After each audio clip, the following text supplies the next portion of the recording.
Bienvenidos a su programa de información, análisis y opinión, Visión Multipolar, para estar a la vanguardia internacional. Y quien les habla, Rosalba Lobue Antico. Hoy estaremos analizando sobre Estados Unidos contra Venezuela. ¿Son las embajadas un medio para la guerra? Pero antes presentaremos un resumen de los acontecimientos internacionales más relevantes en el escenario mundial.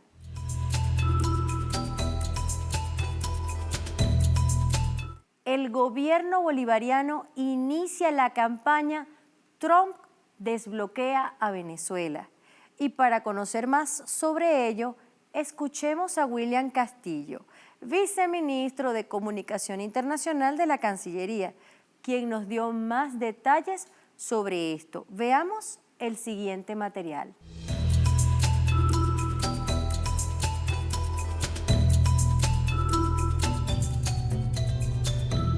Nosotros estamos haciendo, entre otras cosas, y quiero aprovechar, bueno, por supuesto, la oportunidad, esta campaña que estamos hoy lanzando al mundo, que ha lanzado el canciller de la República, el presidente, para pedirle al mundo que se una en una sola voz, en un solo mensaje, para pedir el desbloqueo de Venezuela.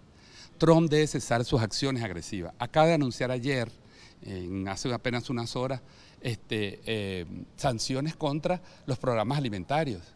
Es decir, que se van a buscar las rutas de los CLA para bloquear la importación de alimentos, que es un programa esencial para nosotros, para el sostenimiento alimentario de nuestra población. Pero como te digo, nuestros buques, nuestros aviones, nuestros barcos, nuestras cuentas están siendo perseguidas, atacadas. Entonces, queremos que el mundo se una, que los movimientos sociales, los partidos progresistas, las personalidades como Roger Waters, como toda esa cantidad de voces y conciencias del mundo que han aparecido en solidaridad con Venezuela, se unan a esta campaña Trump desbloquea Venezuela o Trump unblock Venezuela, que va a ser una campaña que vamos a llevar a todas partes del mundo. Queremos que en todas las naciones la gente se manifieste contra los bancos, contra los gobiernos, contra quienes agreden a un país noble, a un país digno, un país pacífico como es Venezuela. Así que esa es parte de las estrategias también que estamos haciendo para apoyar a nuestro pueblo en el marco internacional y superar este bloqueo.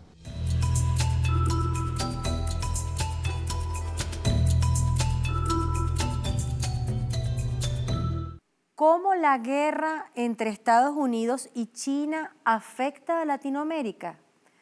Con esta escalada de tensiones comerciales, América Latina se ha convertido en un espectador ansioso de los cambios. En las recientes semanas, la mayoría de los países latinoamericanos ha sufrido una caída de sus bolsas y monedas nacionales, así como los precios de los productos que exportan a China o Estados Unidos, mientras otros países como México se han beneficiado de un aumento de su participación en el mercado importador estadounidense, gracias a la eliminación de los aranceles al acero y el aluminio por el presidente norteamericano Donald Trump. A continuación, veamos el siguiente video.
Acabamos de alcanzar un acuerdo con Canadá y México.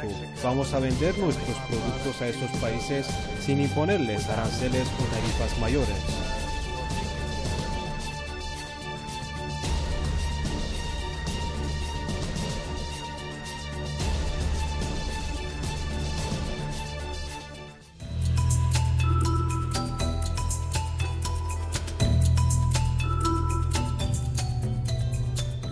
El Ministerio de Defensa de Rusia invitó a representantes de 131 países a participar en el Foro Técnico Militar Internacional Army 2019, a realizarse del 25 al 30 de junio en el Parque Patriot de la ciudad rusa Kubinka, en las afueras de Moscú.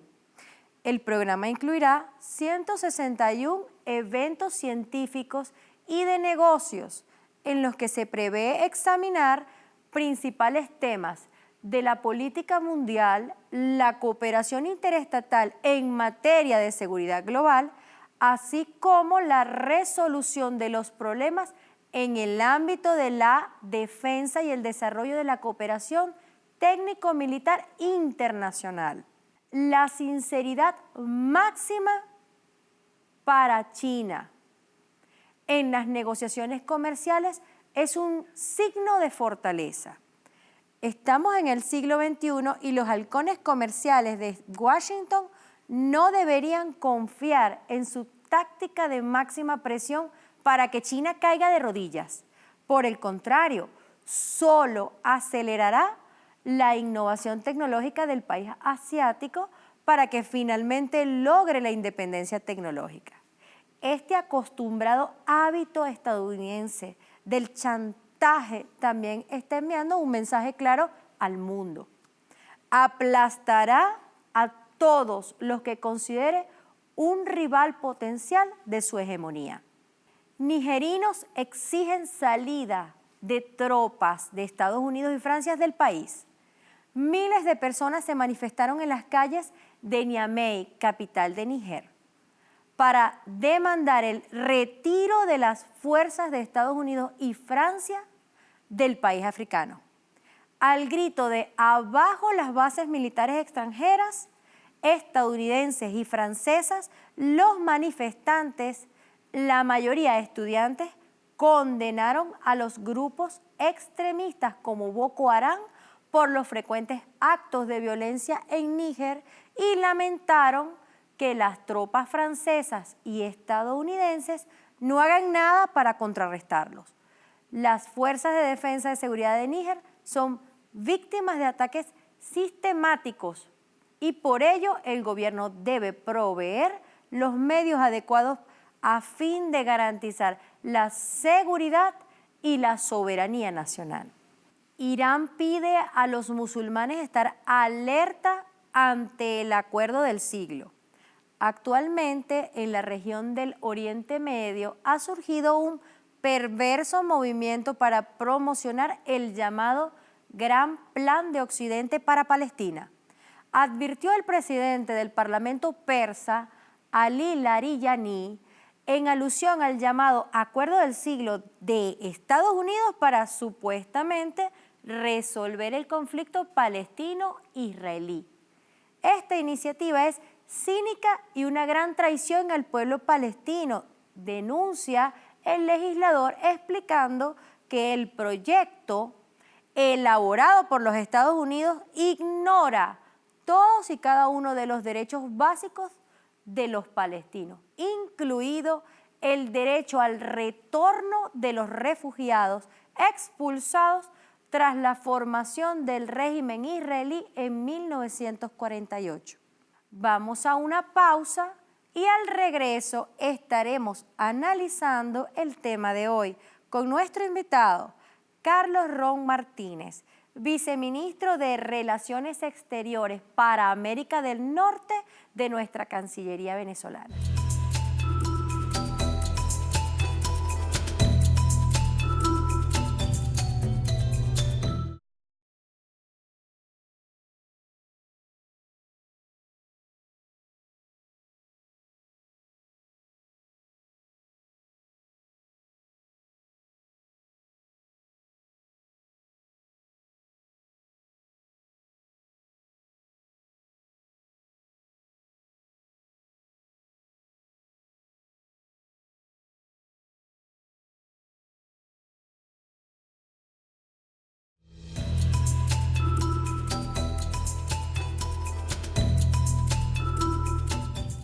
Estamos de regreso con Visión Multipolar y en este segmento estamos con el viceministro de Relaciones Exteriores para América del Norte, Carlos Ron Martínez, desarrollando el tema de hoy, Estados Unidos contra Venezuela, las embajadas como un medio de guerra.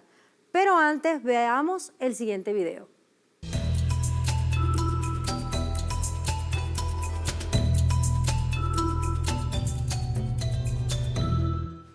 Nosotros demandamos el respeto de la ley internacional y de la Convención de Viena, la cual ha sido ya violentada en las oficinas consulares de Nueva York y las oficinas militares en Washington. Y nuevamente están tratando de tomar la embajada en Washington. Esta es una violación masiva, no solo de los derechos de Venezuela, sino de todos los derechos diplomáticos en el mundo. Allí estuvo diciendo la verdad sobre el ataque ilegal que viola todo el derecho y las convenciones internacionales de protección de embajadas y consulados por parte del gobierno de Estados Unidos contra la sede de nuestra embajada en Washington, D.C. Verdaderamente un exabrupto, y el mundo tiene que tomar apuntes sobre el exabrupto de la violación en Washington, capital de los Estados Unidos de Norteamérica, de la Convención de Viena del Derecho Internacional de inviolabilidad e inmunidad absoluta del espacio de las embajadas, como es el caso de la Embajada de la República Bolivariana de Venezuela en Washington.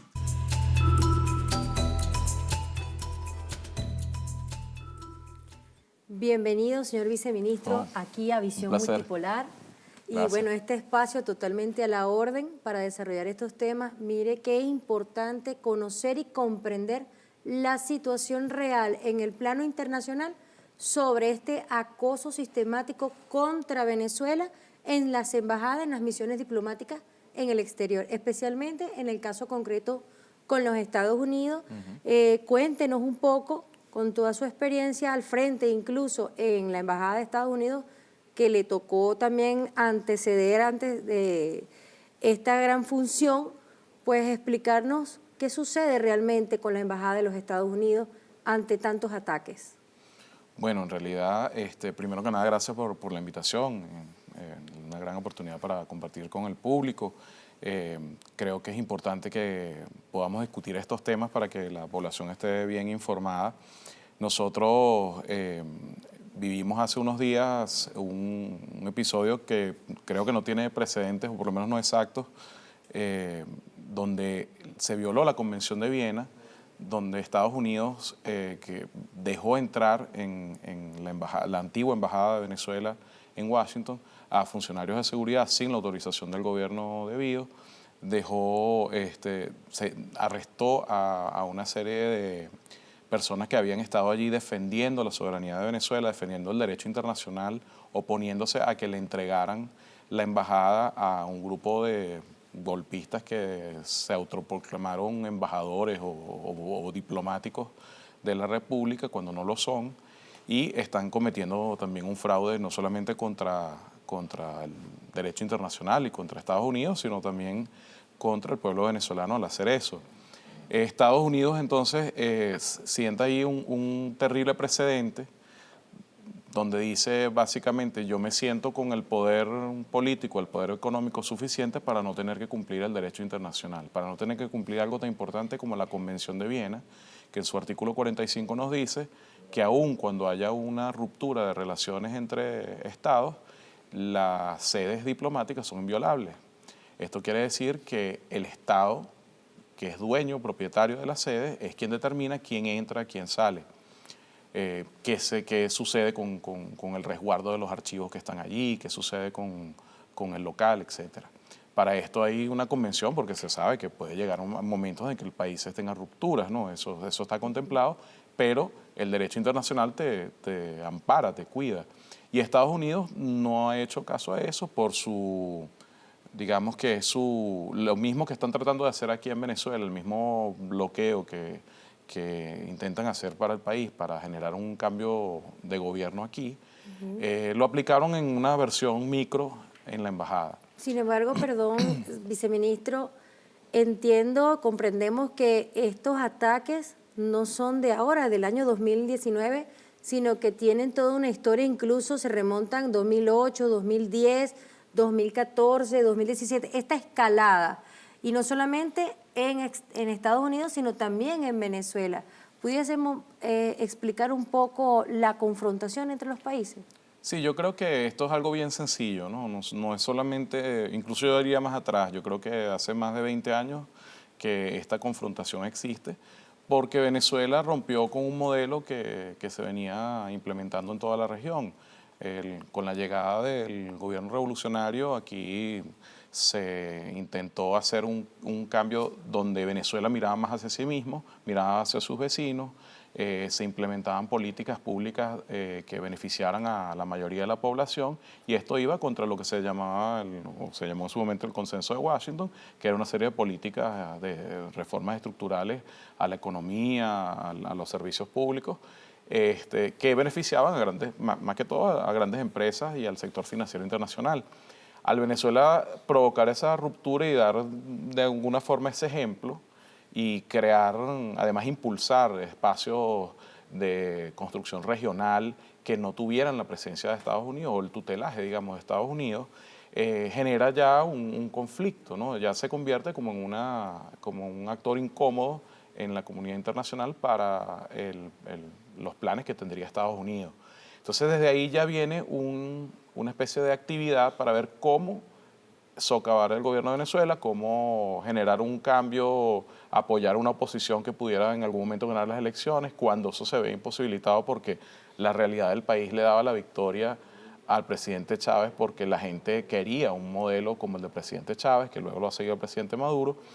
Al verse imposibilitados ya por la vía electoral formal, comenzaron a fortalecer otro tipo de acciones ilegales, anticonstitucionales, fuera del gobierno, del marco del derecho internacional, para atentar contra la estabilidad del país y desviar a Venezuela y a todo el ejemplo que Venezuela le estaba dando a la región de ese camino que estaba siguiendo.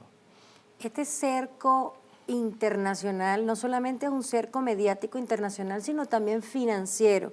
En el caso de las misiones diplomáticas venezolanas en el exterior, observamos cómo incluso hay un secuestro de los recursos financieros para el sostenimiento de las misiones diplomáticas, el pago a los funcionarios que militantemente han estado al frente de las embajadas patrióticamente. Pero, ¿qué consecuencias trae todo esto, especialmente en el caso de América del Norte? Nosotros tenemos un bloqueo, eso es un hecho. El bloqueo financiero implica que casi todos los recursos, casi todas las transferencias que se hagan a nivel bancario, que salgan del gobierno de Venezuela, son de alguna manera bloqueadas o congeladas o sometidas a una especie de revisión obsesiva que ha generado una serie de problemas en todos los ámbitos de la vida nacional. Desde algo tan esencial como la compra que puede ser de alimentos, de medicamentos o de incluso equipos técnicos, material para la construcción, o sea, cualquier tipo de compra puede ser sometida a un escrutinio por parte del sistema financiero estadounidense. Eso no es necesariamente producto de las llamadas sanciones, las medidas coercitivas que ellos han venido aplicando formalmente bajo el gobierno de Trump desde 2017, sino de otra especie de medida coercitiva, digámoslo así, que no está escrita en esas órdenes ejecutivas, pero que es instrucciones o alertas que ellos emiten a su propio sistema financiero, donde dicen el dinero estatal venezolano puede estar contaminado por redes criminales, lavado de dinero, corrupción, cualquier tipo de digamos, excusa que ellos consigan, le hacen la alerta al sector financiero, y el sector financiero, para protegerse, los bancos comienzan a tomar medidas estas de altísimo escrutinio, de bloqueo o de no querer lidiar con las cuentas venezolanas. Nuestros diplomáticos han pasado por eso. O sea, hay cuentas que simplemente algo que no debería ser cuestionado, que es el salario, que es el derecho de un trabajador o el gasto de funcionamiento de una embajada. O sea, que ahí no hay nada irregular, ahí no hay nada que llame la atención, no hay nada que pueda generar una duda de a dónde van esos fondos. Eso también ha caído bajo el escrutinio de los bancos. Se manda la transferencia y los bancos dicen, bueno, este dinero viene del sector público venezolano. La alerta, por lo menos del organismo que se llama FinCEN, que es dentro del Departamento del Tesoro, el encargado de revisar transacciones ilegales, etcétera. El alerta de ellos dice que, por ejemplo, si una empresa pública venezolana hace una compra en un área que no es su área natural de competencia, eso debería entrar bajo alerta. Si ponemos el ejemplo y pensamos cómo ha venido funcionando el Estado venezolano en los últimos años, si PDVSA, que es una empresa petrolera, poniendo un ejemplo, hiciera una compra de un medicamento o de alimentos que no es su área natural, porque es una empresa petrolera, eso ya automáticamente enciende las alertas del sector financiero. Entonces ese dinero puede ser retenido, puede ser devuelto, en el mejor de los casos devuelto, pero ya tenemos casos de por lo menos 5.000 millones de dólares, un poco más incluso, que han sido retenidos en bancos, están congelados en esos bancos, ni siquiera los devuelven al Estado venezolano, no los podemos utilizar. Entonces, ese acoso que vive Venezuela es un bloqueo de hechos, no ha permitido ni que podamos saldar cuentas en el exterior, ni que podamos ayudar a nuestros compatriotas que, como usted dice, heroicamente han resistido este acoso y dificulta el día a día de los venezolanos porque eso afecta a la compra de insumos que son necesarios para la sociedad. Sí, pero además estamos hablando de no solamente ha sido los recursos financieros, sino en el caso de los visados, en el caso de nuestro embajador Moncada, o recientemente todas estas sanciones en contra de nuestro canciller Jorge Arreaza en los Estados Unidos, ha llamado poderosamente la atención, porque observamos cómo Estados Unidos sigue en su intento de mantener un desconocimiento absoluto del gobierno legítimo del presidente Nicolás Maduro. Pero, ¿qué sucede ahora cuando no solamente ha apoyado a el autoproclamado, este caso, y a también sus delegados en el exterior, sino que también está apoyándolo en una toma ilegal de las instalaciones de la embajada? ¿Qué representa eso a nivel internacional en cuanto a las Naciones Unidas se refiere? Bueno, esto es muy grave. En el sistema de Naciones Unidas, digamos que no le afecta en el sentido de que nosotros todavía, dentro del sistema de Naciones Unidas, tenemos el amparo de que los estados, la mayoría de los estados en la Asamblea General, reconocen el gobierno legítimo de Venezuela. Lo que Estados Unidos está tratando de hacer incluso dentro de Naciones Unidas es promover que eso no sea así, que haya un desconocimiento y que se reconozca al señor Guaidó como gobernante del país. Eso es muy difícil porque hay una serie de leyes internacionales, los países conocen la realidad interna de Venezuela y además las diferencias políticas y tratan de mantenerse al margen. Quienes han acompañado a Estados Unidos en esta acción son países que tienen también una agenda golpista aquí en Venezuela o que reciben unas presiones bastante fuertes por parte de Estados Unidos que sí tienen su agenda clara y han acompañado en este intento. Pero yo creo que es importante, usted mencionaba el tema de cómo Estados Unidos ha ayudado a esta embajada fraudulenta, digamos así, que están montando los delegados del señor Guaidó allá. Y yo creo que eso es muy grave porque le están haciendo creer a la población venezolana de que eso puede ser así, de que puede existir una embajada paralela y eso es gravísimo. Ahorita están hablando de una cosa que yo creo que a nadie en el planeta Tierra se le ocurriría a estas alturas de la sociedad en que vivimos. Después de todos los hechos que han habido de terrorismo, de amenazas a la seguridad internacional, todo esto, a nadie se le ocurriría proponer que se acepten pasaportes vencidos, por ejemplo, como un mecanismo de identificación real.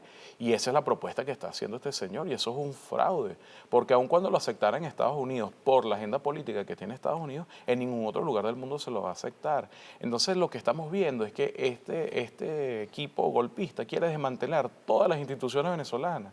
O sea, está haciendo que se le pierda el respeto a la legalidad, se le pierda el respeto a las instituciones que son las que pueden de verdad garantizar la identificación de los venezolanos. Se le está haciendo unas promesas engañosas y luego los van a dejar abandonados.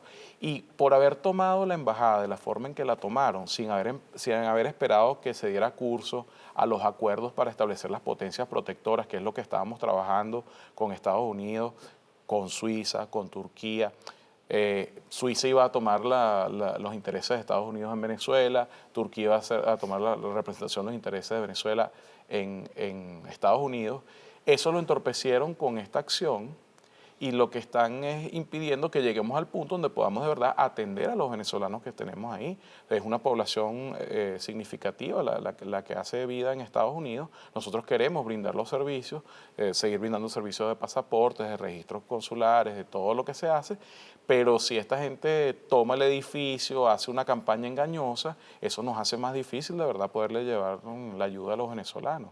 Entonces yo creo que es algo grave, que Estados Unidos además se presta para eso, deja un presente terrible para el derecho internacional, donde le pasa hoy a Venezuela y lo pueden hacer con cualquier otro país. Son temas de verdad importantes que tenemos que de alguna manera llamar a que haya un retorno al sentido común y que puedan de verdad podamos atender a los venezolanos y que para ello esta gente se aparte del camino y permita nuevamente que volvamos a la legalidad. Bueno, en el próximo segmento vamos a seguir conversando un poco sobre este tema y sobre todo tratar de profundizar. ¿Es posible que esta agenda en cuanto a materia consular pudiese estar vulnerando los derechos de nuestros ciudadanos venezolanos en el exterior? Un secuestro por parte de Estados Unidos a nuestros ciudadanos venezolanos con esta oferta engañosa. Entonces, en el próximo segmento vamos a conversar un poco de ello. Sin embargo, vámonos a una pausa, pero antes, un espacio que tenemos aquí en Visión Multipolar y se llama Conociendo la Diplomacia de Paz.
Paso importante que muestra a la administración Trump unida y también al Congreso de los Estados Unidos unidos. Así que seguimos avanzando hasta conquistar la libertad en Venezuela.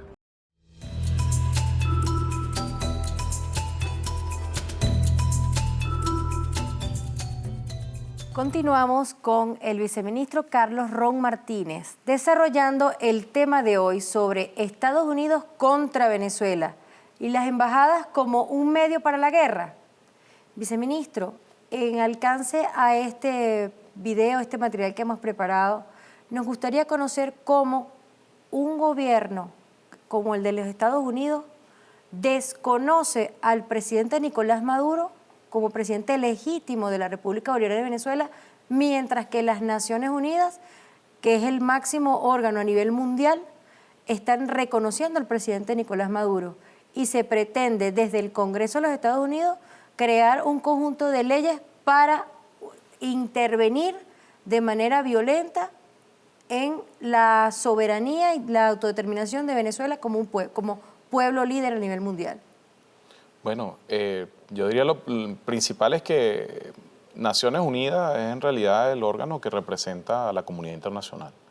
O sea, yo creo que ahí donde está la legitimidad, están todos los estados representados, hay una Asamblea General que es la que determina las credenciales, digamos, de los estados y los reconoce y tiene su peso histórico y es donde la mayoría de los pueblos han llegado al acuerdo de reconocimiento, digamos, de donde se defiende el derecho internacional. Lo demás, como las acciones unilaterales de Estados Unidos, son acciones que van en vías a atacar a nuestro gobierno, a cumplir los intereses particulares del gobierno de turno en ese país o de los gobiernos, porque a veces uno ve que hay una línea, como veníamos hablando, ¿no? de muchos años para un objetivo que en este caso sería el objetivo de desviar a Venezuela de su camino revolucionario, pero es al fin y al cabo una iniciativa propia que solamente tiene eco en Estados Unidos y en aquellos países donde ellos ejercen suficiente presión para que sea así. Entonces, Venezuela ahí no tiene un riesgo porque Venezuela es un actor importante en la comunidad internacional y así lo reconoce Naciones Unidas. Ahora, lo que Estados Unidos está tratando de hacer, y tenemos que entender algo que a lo mejor lo pasamos de vista porque abordamos el tema internacional y lo vemos siempre como una diatriba a Venezuela, a Estados Unidos, pero no vemos que el tema de Venezuela es un tema de política interna en ese país. Y eso es algo que tenemos que tenerlo bien en mente.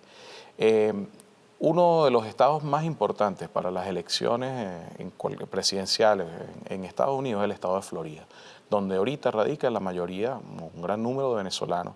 Se pudiera decir que en torno a unos 100, 200 mil venezolanos estadounidenses, es decir, ciudadanos tanto de Venezuela como de Estados Unidos, es decir, que tienen poder de voto en Estados Unidos, hacen vida política allá y se han convertido en una fuerza de votantes significativo.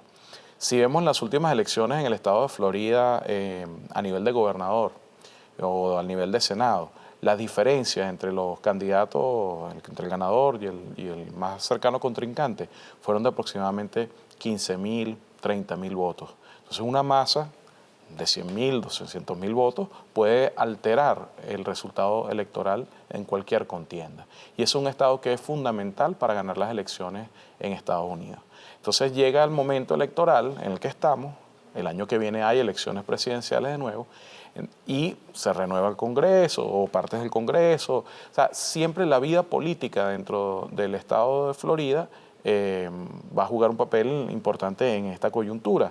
Entonces los políticos del Congreso, al igual que el presidente Trump, están buscando captar a esa masa de votantes venezolanos estadounidenses, la mayoría de los cuales se han pronunciado en contra del gobierno bolivariano, y captarlos con cualquier cosa. Con estas ofertas engañosas. Ofertas engañosas, porque muchas de estas leyes son o resoluciones que se aprueban en el Congreso. Primero, se aprueba en el comité, entonces se vende la idea como que ya Estados Unidos impuso una nueva sanción contra Venezuela, pero aprobarlo en un comité no significa que va a aprobarlo el plenario. O sea, hay varios procesos, hay como un engaño allí, pero es parte de la campaña psicológica también para, por un lado, aterrorizar a la población aquí y por otro lado, para convencer a la población votante venezolana allá, que vota en Estados Unidos. Y que está acostumbrada disciplinadamente a ejercer su derecho al voto.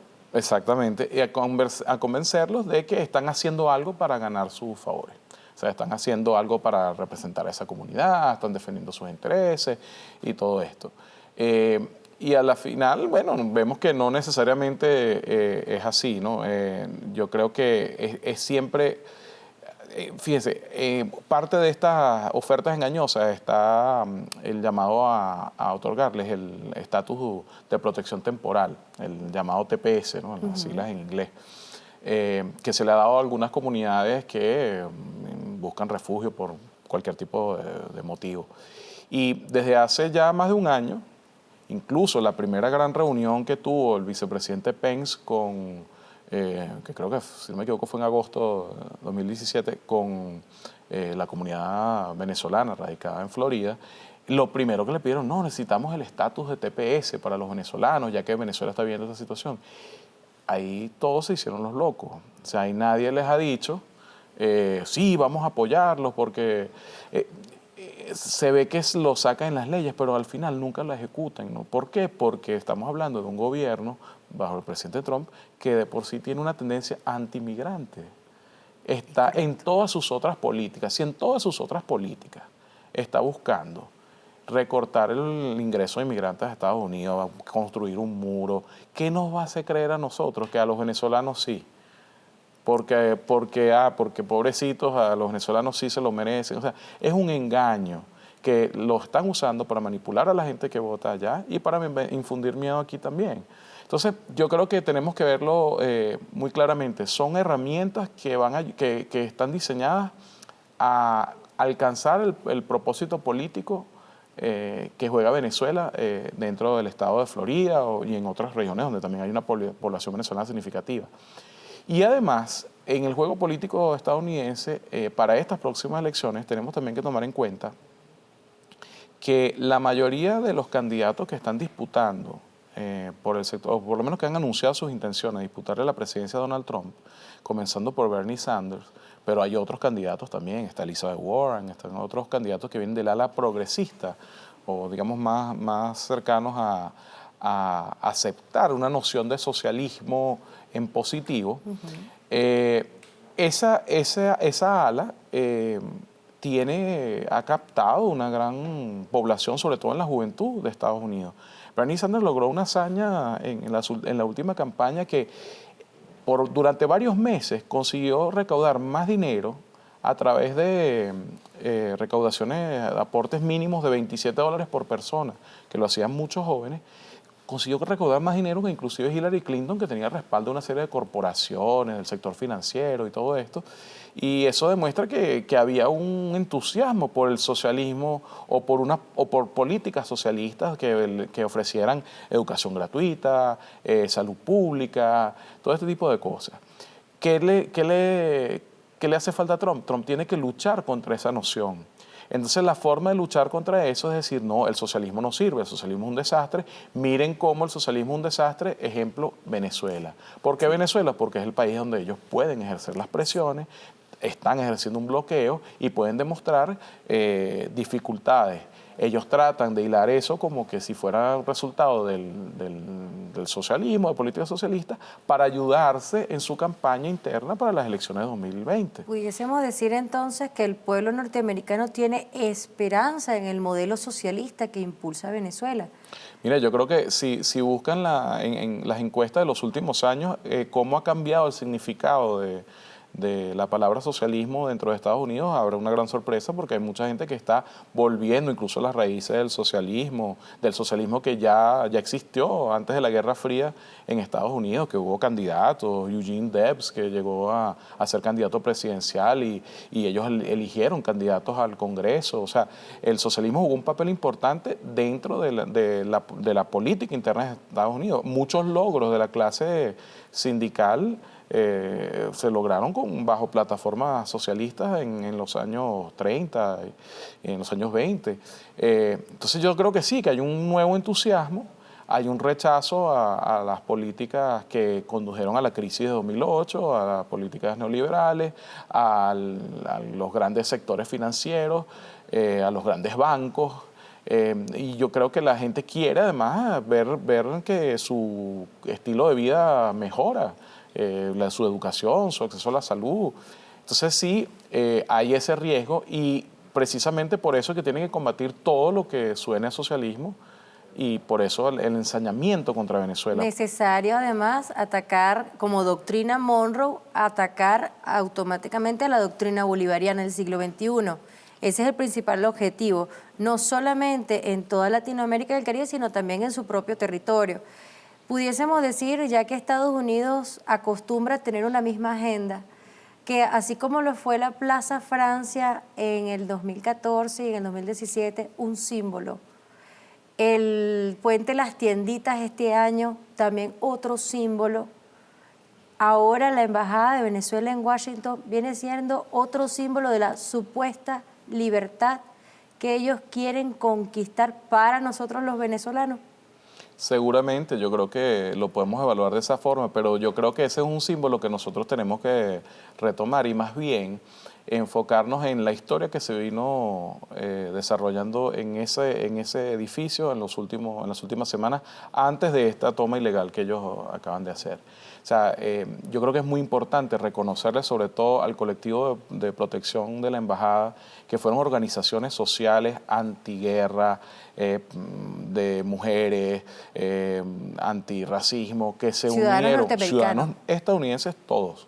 O sea, ahí no había venezolanos, digamos, porque nuestros diplomáticos ya habían salido durante ese momento de la resistencia en la embajada, y ellos salieron a defender el derecho internacional, a decir, nosotros no queremos que Estados Unidos viole la Convención de Viena y coloque unos impostores aquí porque sabemos que eso puede llevar a un conflicto y nosotros no vamos a permitir un conflicto más. Entonces yo creo que eso es importantísimo y eso debería ser un símbolo para nosotros los venezolanos también y para todo el resto del mundo, porque un símbolo como de defensa de la legalidad, del derecho internacional, de la diplomacia y de verdad del activismo por la paz. Porque lo que esos compañeros y compañeras hicieron allí fue de verdad heroico. A ellos los acosaron, los maltrataban, los golpearon, se metieron dentro de la embajada también a acosarlos, no le dejaban llegar alimentos.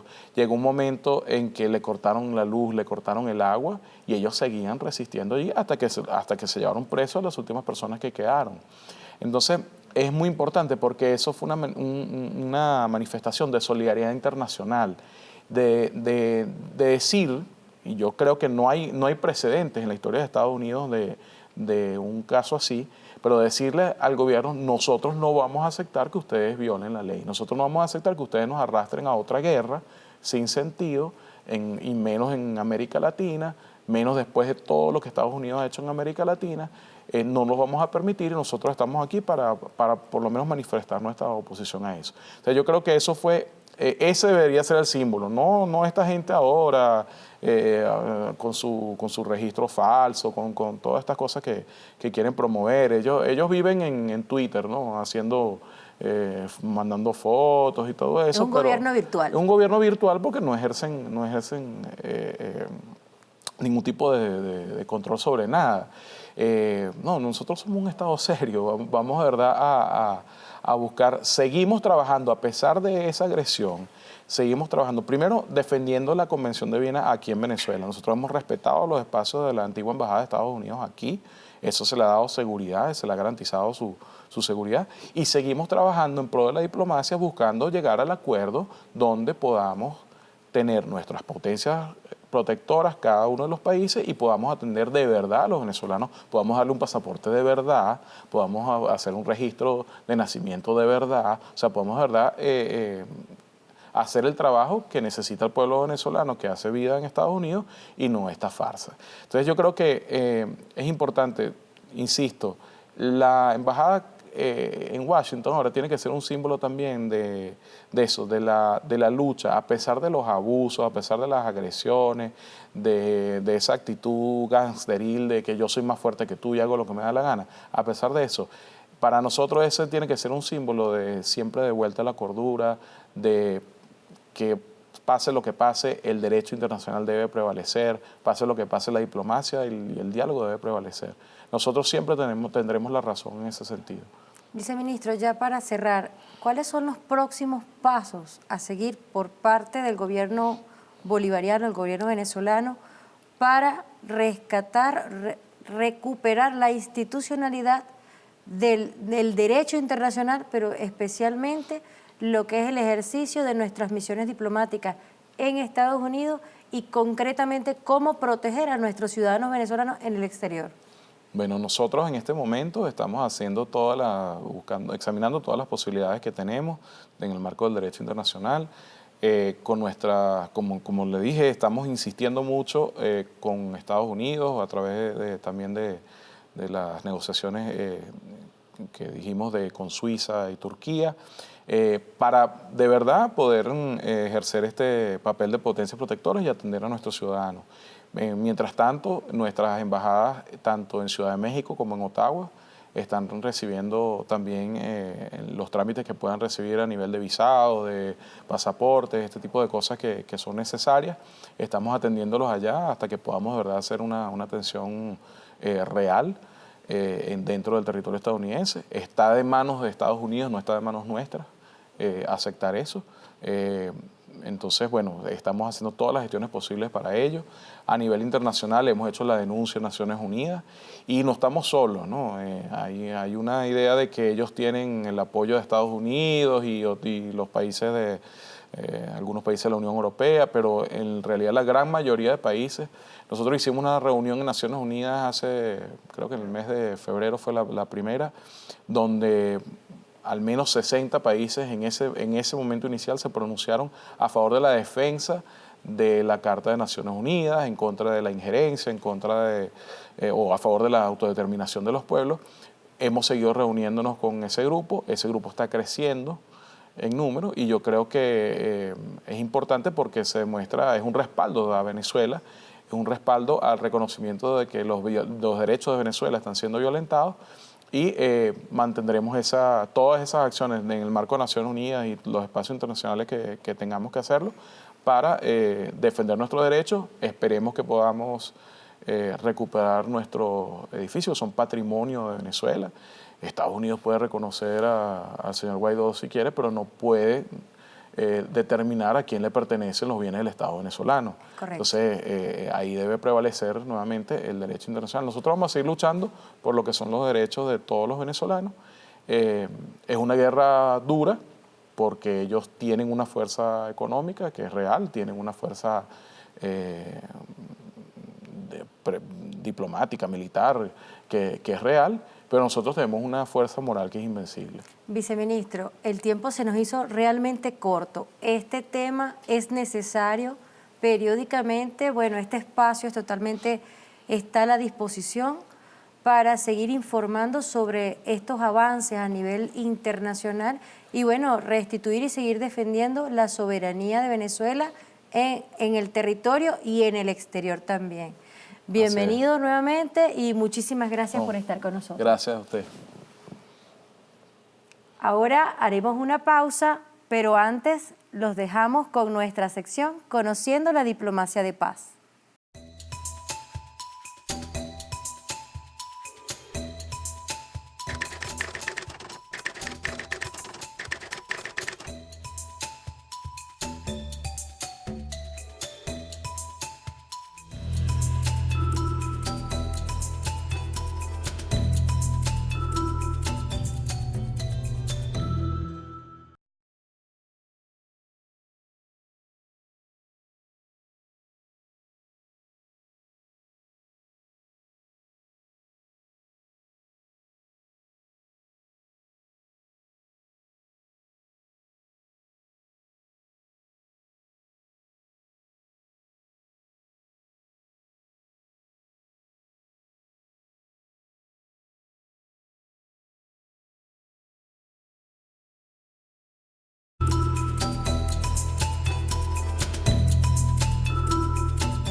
Llegado ya a la última parte del programa de hoy y en nuestro análisis podemos señalar que realmente continuamos en una confrontación entre la doctrina bolivariana del siglo XXI y la doctrina Monroe.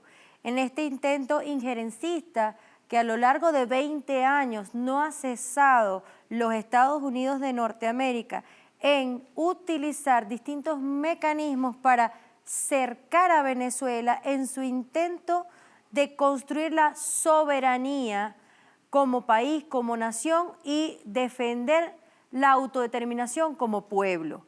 Ello lo vemos y lo observamos como progresivamente, en cuanto al derecho internacional se refiere, Estados Unidos anárquicamente sigue vulnerando esta Carta de las Naciones Unidas contra Venezuela. Pero es que hoy por hoy estamos ante un escenario electoral y necesitamos, o los Estados Unidos, estos candidatos liderados por Donald Trump, necesitan escenarios de guerra, de conflictos distantes o distintos extraterritorialmente, pero también están detrás de los recursos naturales venezolanos, la riqueza petrolera, la riqueza en nuestras reservas de oro y por sobre todo tratar de seguir manipulando a los ciudadanos venezolanos que se encuentran en el exterior, que han sido víctimas y producto de esta guerra mediática internacional. Pues es bien notorio como un símbolo por parte de los Estados Unidos, como se ha convertido la embajada venezolana en Washington, ha sido más bien los movimientos sociales con ciudadanos estadounidenses quienes han dado la batalla de manera heroica por defender unas instalaciones que son propiedad o son parte del territorio venezolano en el exterior. Es inaudito, es una vulneración al derecho internacional, es el desconocimiento a las Naciones Unidas como ente rector a nivel mundial, quien regula a través de la Carta Democrática de las Naciones el reconocimiento del presidente legítimo constitucionalmente, como lo es el presidente Nicolás Maduro Moros. Sin embargo, en este intento de producir un golpe contra Venezuela de manera extraterritorial, utilizar a estos títeres autoproclamados y sus lacayos autodesignados como supuestos embajadores en el exterior, buscan con ofertas engañosas, pues lograr captar votos de ciudadanos venezolanos que se encuentran en los Estados Unidos a favor de un modelo capitalista sistémico que quiere seguir imponiéndose. Sin embargo, el pueblo norteamericano, el pueblo estadounidense, pide un cambio en su política interna y no puede seguirse utilizando estos escenarios de guerra, estos escenarios de conflicto internacional en donde se irrespeta el diálogo, el cual Venezuela no ha cesado en esta diplomacia bolivariana de paz, en tratar de construirlo para dirimir estos conflictos, siempre defendiendo la soberanía y la autodeterminación de los pueblos. Gracias por acompañarnos el día de hoy en su programa Visión Multipolar para conocer, comprender y analizar sobre este y otros temas geopolíticos a la vanguardia internacional. Les esperamos en una próxima entrega. Y quien les habló, Rosalba Lobue Antico, por TVS, el canal que sonríe contigo.